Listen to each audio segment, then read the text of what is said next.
Chapter 17. Elizabeth related to Jane the next day what had passed between Mr. Wickham and herself. Jane listened with astonishment and concern. She knew not how to believe that Mr. Darcy could be so unworthy of Mr. Bingley's regard, and yet it was not in her nature to question the veracity of a young man of such amiable appearance as Wickham. The possibility of his having endured such unkindness was enough to interest all her tender feelings, and nothing remained therefore to be done but to think well of them both, to defend the conduct of each, and throw into the account of accident or mistake whatever could not be otherwise explained. "They have both," said she, "been deceived, I dare say, in some way or other, of which we can form no idea. Interested people have perhaps misrepresented each to the other. It is, in short, impossible for us to conjecture the causes or circumstances which may have alienated them, without actual blame on either side." "Very true indeed. And now, my dear Jane, what have you got to say on behalf of the interested people who have probably been concerned in the business? Do clear them, too, or we shall be obliged to think ill of somebody. Laugh as much as you choose, but you will not laugh me out of my opinion. My dearest Lizzie, do but consider in what a disgraceful light it places Mr. Darcy, to be treating his father's favourite in such a manner, one whom his father had promised to provide for. It is impossible. No man of common humanity, no man who had any value for his actor, could be capable of it. Can his most intimate friends be so excessively deceived in him? Oh, no. I can much more easily believe Mr. Bingley's being imposed on than that Mr. Wickham should invent such a history of himself as he gave me last night. Names, facts, everything mentioned without ceremony. If it be not so, let Mr. Darcy contradict it. Besides, there was truth in his looks. It is difficult indeed. It is distressing. One does not know what to think. I beg your pardon, one knows exactly what to think. But Jane could think with certainty on only one point, that Mr. Bingley, if he had been imposed on, would have much to suffer when the affair became public. The two young ladies were summoned from the shrubbery, where this conversation passed, by the arrival of the very persons of whom they had been speaking. Mr. Bingley and his sisters came to give their personal invitation for the long-expected ball at Netherfield, which was fixed for the following Tuesday. The two ladies were delighted to see their dear friend again, called it an age since they had met, and repeatedly asked what she had been doing with herself since their separation. To the rest of the family they paid little attention, avoiding Mrs. Bennet as much as possible, saying not much to Elizabeth, and nothing at all to the others. They were soon gone again, rising from their seats, with an activity which took their brother by surprise, and hurrying off, as if eager to escape from Mrs. Bennet's civilities. The prospect of the Netherfield ball was extremely agreeable to every female of the family.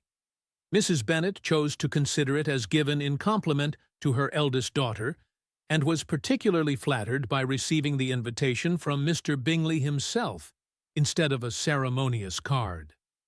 Jane pictured to herself a happy evening in the society of her two friends, and the attentions of her brother, and Elizabeth thought with pleasure of dancing a great deal with Mr. Wickham, and of seeing a confirmation of everything in Mr. Darcy's look and behaviour.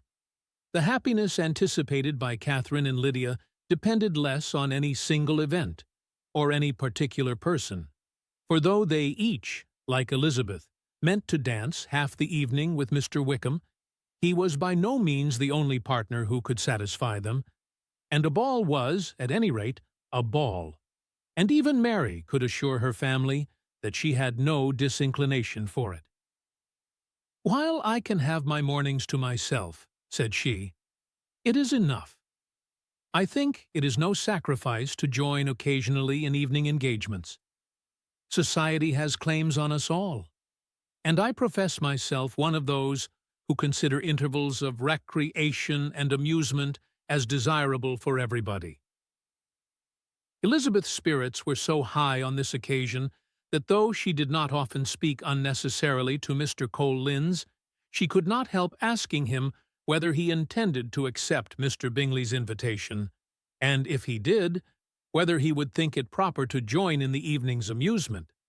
And she was rather surprised to find that he entertained no scruple whatever on that head, and was very far from dreading a rebuke either from the Archbishop or Lady Catherine de Bourgh by venturing to dance. "I am by no means of the opinion, I assure you," said he, "that a ball of this kind, given by a young man of character to respectable people, can have any evil tendency. And I am so far from objecting to dancing myself, that I shall hope to be honored with the hands of all my fair cousins in the course of the evening. And I take this opportunity of soliciting yours, Miss Elizabeth, for the 2 first dances especially, a preference which I trust my cousin Jane will attribute to the right cause, and not to any disrespect for her."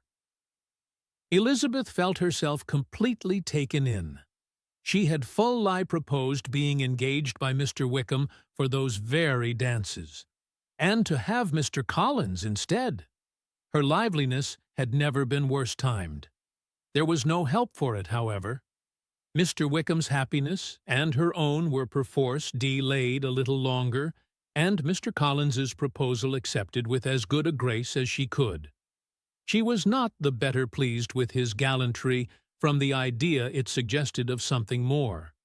It now first struck her that she was selected from among her sisters as worthy of being mistress of Hunsford Parsonage, and of assisting to form a quadrille table at Rosings in the absence of more eligible visitors. The idea soon reached to conviction, as she observed his increasing civilities toward herself, and heard his frequent attempt at a compliment on her wit and vivacity, and though more as tarnished than gratified herself by this effect of her charms, it was not long before her mother gave her to understand that the probability of their marriage was extremely agreeable to her. Elizabeth, however, did not choose to take the hint, being well aware that a serious dispute must be the consequence of any reply. Mr. Collins might never make the offer, and till he did, it was useless to quarrel about him. If there had not been a Netherfield ball to prepare for and talk of, the younger Miss Bennets would have been in a very pitiable state at this time, for from the day of the invitation to the day of the ball, there was such a succession of rain as prevented their walking to Meryton once. No aunt, no officers, no news could be sought after. The very shoe-roses for Netherfield were got by proxy. Even Elizabeth might have found some trial of her patience in weather which totally suspended the improvement of her acquaintance with Mr. Wickham, and nothing less than a dance on Tuesday could have made such a Friday, Saturday, Sunday, and Monday endurable to Kitty and Lydia.